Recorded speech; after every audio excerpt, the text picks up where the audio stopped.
I, 29, male, had been dating my fiancé Bella, 25, for almost a year now. Bella is an aspiring model and is extremely stunning. So much so that for the first few months I could barely even believe that I was with her. My friends couldn't believe it either because I'm an average looking guy myself, and even though people do say that looks aren't everything, it did feel strange for me to be with this woman who was so conventionally attractive, and I was just a normal looking guy. I was content with just dating, but then 6 months in, she started dropping hints about wanting to get married. I was smitten with her by then, so at that point, I would have done whatever she asked of me. So I decided against proposing to her 7 months after being together, and she said yes, without a second thought. My friends and family were a little taken aback by how soon it was all happening, but as long as I was happy, they were too and didn't question it much. We've been relatively happy in our relationship, and even though we've had our ups and downs, I believe that the love we had for each other was real. And it was for me, at the very least, if not for her. But then, around 3 months ago, she invited her friends over to help with wedding planning. I'd been napping in the bedroom because I was feeling really under the weather that day, but after a while I got up to get myself some food. But then I stopped right outside the kitchen when I heard Bella and her friends talking about me in the living room. I was just out of their sight and they couldn't see me, so they continued talking crap about me and laughing at their own mean jokes. They were making fun of all my insecurities, and I could feel myself go red in the face standing there, but it all got worse when Bella herself joined in and made a joke about how she'd bagged herself a sugar daddy with no looks and was basically living the dream. There was a lot of laughter at that horribly insensitive joke, and so I went back to my room because I'd heard enough. I didn't even want to know what else she had to say because my insides were on fire. I wanted to dump her on the spot, but I kept my cool and decided to play the long game instead and use her for my own sake, just like she'd been using me. I'm a web developer and I earn well enough, so I'm the one who's covering all the bills because Bella can't afford to. She's just starting out as a model, and so she doesn't get paid enough for her gigs to actually be able to afford the lifestyle she wants. And neither are her parents rich enough to fund it for her, so she relies on me heavily for money. She even moved in with me just 2 months after we started dating because she told me she didn't have enough money to cover rent at the time. I told her she could stay with me for a while, but then she never moved out. And ever since then, I've been paying for everything she wants. I'm the one who pays for her cabs when she has to travel for auditions, for her clothes, accessories, makeup, and whatnot. So she's not entirely wrong.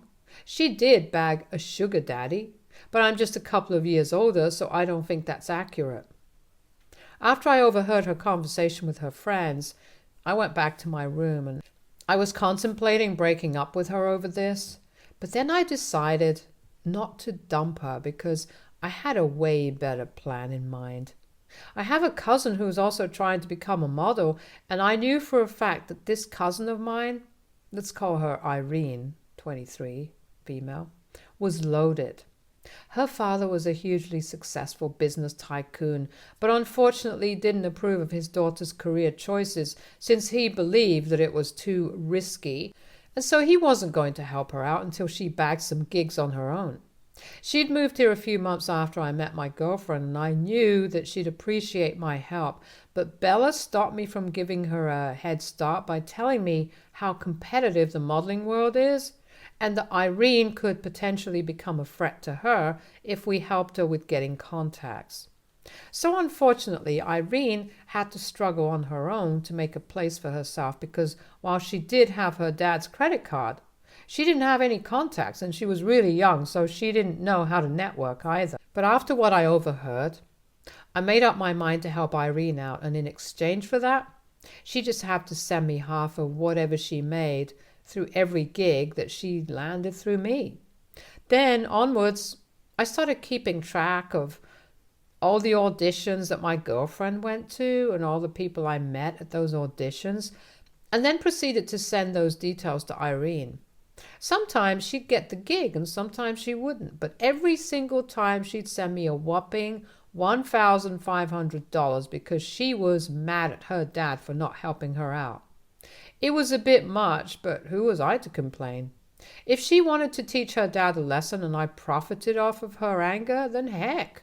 She could be as angry as she wanted to be. I was cool with this arrangement that we'd worked out because I was getting richer with every passing month. Of course, I had to hide all of this from my girlfriend because she'd definitely get suspicious if I suddenly started expressing any interest in these things that I'd never bothered with earlier. So this went on for a couple of months, and with time, I stopped feeling anything from my girlfriend at all. I still didn't dump her because I was using her contacts and stuff to help out Irene, but other than that, I'd keep my interactions with her to a minimum. I'd be romantic and sweet to her when we were together, so she had no clue what was really happening. I'd also told my parents I wasn't actually going to marry Bella just a week after I found her talking crap about me behind my back, so while they didn't know the details of my situation, they knew that no wedding was going to take place. But I didn't tell Bella that, obviously, and she continued to plan and told me to book the venue and the vendors, which I agreed to, but never did. This week, several things happened at once, and she finally found out what I'd been up to. The invitations were supposed to be sent out this week, but like I'd said, I hadn't made any arrangements. And in addition to that, my cousin Irene finally got signed to a really reputable modeling agency. She was incredibly grateful to me, and even her dad was, which is why he sent me $5,000 for helping her out all through the way. They're pretty generous, if I'm being honest, so a few days back, when Bella asked me if the invitations had been sent or not, I decided to finally come clean to her and end things. I'd spent quite a few months putting up this facade, and now that I had made enough money off of her, I didn't feel like putting on this show anymore. Irene was where she wanted to be and wouldn't need my help anymore, and I didn't have any feelings for Bella either, so there was just no point in staying with my girlfriend any longer. So when she asked about the invitations, I decided to tell her the truth and said that I hadn't made any arrangements for the wedding at all. In fact, there was no wedding at all now. She was obviously stunned by that and asked me if I was joking, so then I finally told her that I'd heard her little joke the other day and I hadn't forgiven her for it. When she asked me why I'd stuck around for so long, I told her about how I used her to push Irene's career ahead and how she paid me handsomely for all that I'd done for her. Now that I was finally telling her the truth, there didn't seem any point in hiding anything from her, so I was completely honest with her. She was flabbergasted when she learned what I'd been up to these past few months, and her reaction was nothing short of hysterical. She was crying, screaming, and being all melodramatic about how I'd betrayed her and used her. I told her that this was all happening because of what she'd said to her friends behind my back, and she started talking about how it was just a joke. Well, it wasn't a very funny one, and it was actually really hurtful and demeaning. We argued over that for a while, but then she just gave up and told me that I'd betrayed her in the worst possible way over a joke, and she'd never wish this even on her enemies. She had a complete breakdown over it and said that she'd actually loved me, but I hadn't even deemed her worthy of a discussion and decided to essentially ruin our relationship over a silly joke. I stuck to what I believed in and told her that for me, it wasn't just a joke because it hit a little too close to home. Jokes are meant to be funny, not downright malicious, which is what her joke sounded like. And it wasn't just what she'd said that hurt. It was the fact that she'd been sitting among her equally vapid friends and they'd been making fun of the way I looked. But she didn't even try to defend me and instead joined in on the fun that they were having at my expense. That's what hurt the most. I was the one who was paying for every single thing that she wanted and making sure she was happy all the time, so I definitely didn't deserve this in return. In fact, I'd started working even harder to provide for the both of us. So it obviously hurt to hear her make fun of me just because I wasn't as conventionally attractive as she was. She packed her stuff up right after the argument and was gone within an hour. I didn't try to stop her either because of how angry and hurt I was, so there was nothing that could have been done to prevent her leaving the other day. The next 2 days I drowned myself in work so that I wouldn't have to feel anything. I mean, I'd obviously fallen out of love with her a while back, but I was still used to having her around, and sometimes I'd feel like I could fall back in love with her again. But now that it was all over, I didn't know what to do with myself, or with the empty house that I'd come back to. This morning I received a text from Bella saying that she still did love me and was willing to work things out if I wanted to. That she missed me terribly and couldn't imagine a life without me. I haven't replied to it yet because I honestly don't know what to say to her. I don't know if I miss her or if I love her or if I want to get back with her or not. I just don't have an answer for anything at this point because my feelings are actually all over the place. I don't know what to say to her. I feel like a total jerk for what I did to her, and maybe she was right. Maybe I overreacted and completely blew things out of proportion. AITA for using Bella to push Irene's career and get rich myself? Update 1. So I didn't reply to Bella's text. I read a lot of the messages and comments on my post and realized I might have been out of line for what I did. And I was even about to reach out and apologize to Bella for whatever happened, but then I received a text from a friend of hers saying that she had something to tell me. She sent me a screenshot of Bella texting her saying that she needed a place to crash for a while until her loser boyfriend, referring to me, patched things up with her or until she found someone new. This friend of hers told me that apparently Bella had sent this to their entire friend group and had claimed that she'd left after a fight, but she hadn't yet told them what the fight was about. Her friend didn't feel comfortable with the fact that Bella was still talking badly about me, even though we were supposed to get married in a couple of months, and so she felt like she had to tell me what Bella had been saying behind my back and get it off her conscience. She didn't know that I was already well aware of what Bella had been saying about me, but I'm thankful that her conscience kicked in at the right time and prevented me from apologizing to Bella and taking her back in. I dodged a bullet there. All the criticism and flack I've received for my decision to stick with Bella just for revenge was perfectly valid, and in fact that was what made me rethink my stance in this whole situation and almost made me apologize to her. But unfortunately we were all being played, since Bella really did deserve whatever I did to her. Maybe if it had been a normal and less self-centered human being, then I would have believed that I was in the wrong here. But it's Bella after all. She's literally the epitome of narcissism and selfishness. I can't believe that she was willing to get back with me just because she needed a place to stay, which isn't really surprising because she had become pretty lazy in the past few months. She'd only go for auditions and do nothing else around the house, but I was perfectly happy with cleaning up after the both of us, since she was the one helping me bring in the big bucks from Irene. She didn't even go shopping, so I was actually saving more than I was spending. When I saw that screenshot, I was so thankful that I hadn't texted her back yet, and after this, I wasn't going to get back to her anyway. She was just a despicable person in general, and even though what I did to her was nothing short of psychotic, I'd say she totally deserved that. I've blocked her on every platform possible, and I'm even thinking about moving out into a bigger apartment so I don't have to deal with her anymore.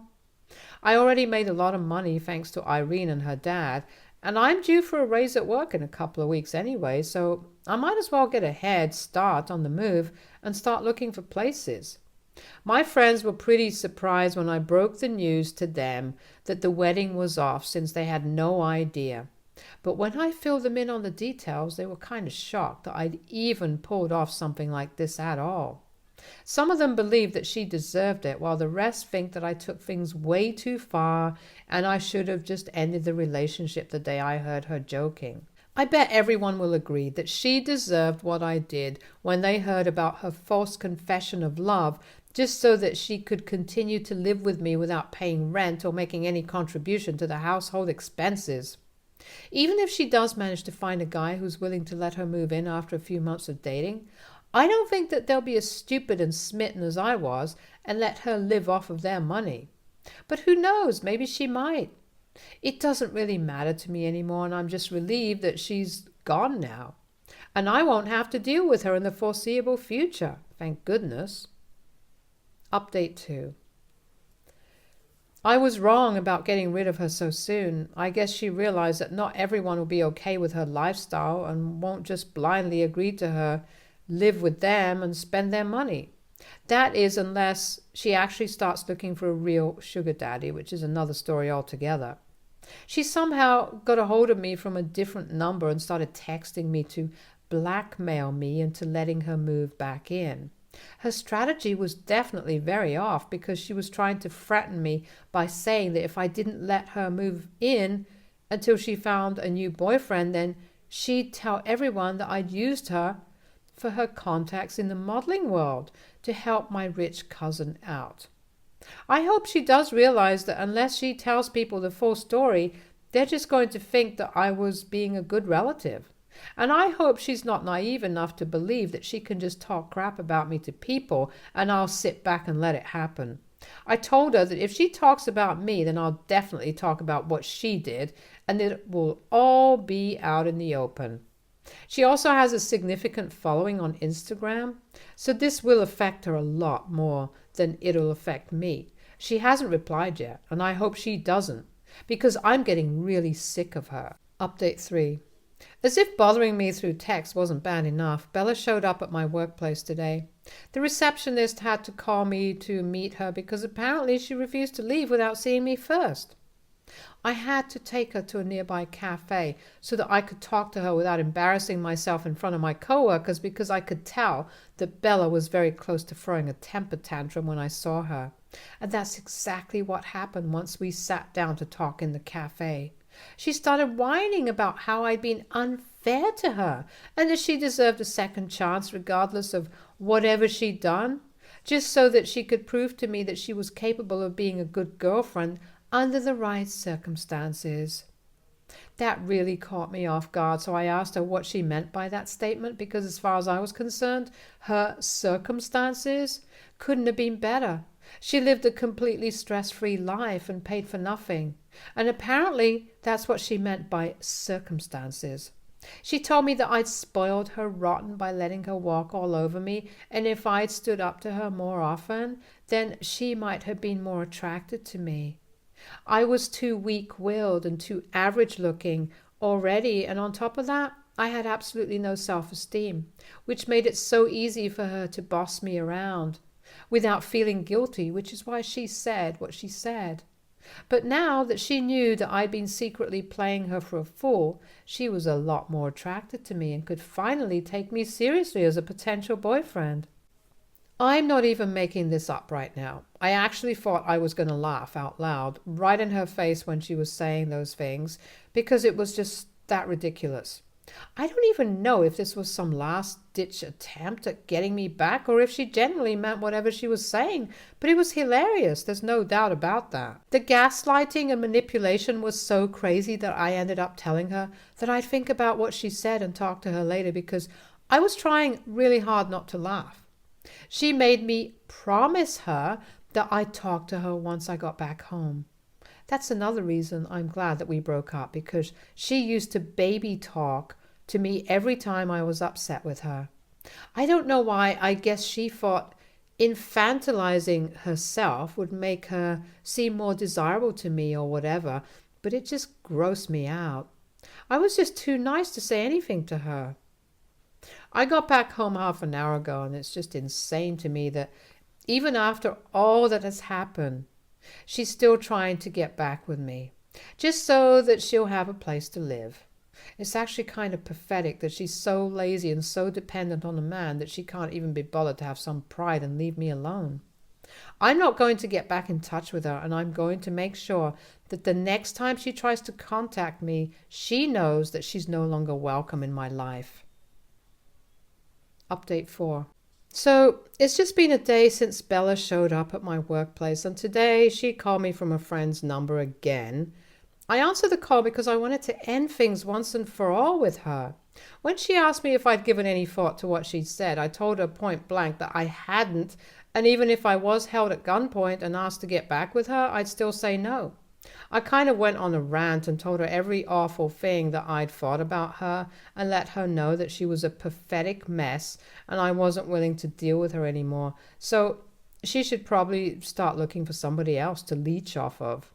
She argued with me, saying that the reason I had a crap load of money right now is because I'd used her and her contacts to suck up to my rich cousin, so I should be the last person to talk about leeching off people. Our argument kind of escalated after that point, and there was a lot of cursing and shouting. But after a while, I realized that there's just no point in arguing with a deranged idiot like her. I don't even know how I fell for her in the first place, but I guess she was pretty and charming enough to make it work. I just told her that I wasn't going to entertain her bullcrap anymore, and if she tried to contact me again, then I'd post what she'd done on Instagram, and that would be the end of whatever little fame she'd earned for herself.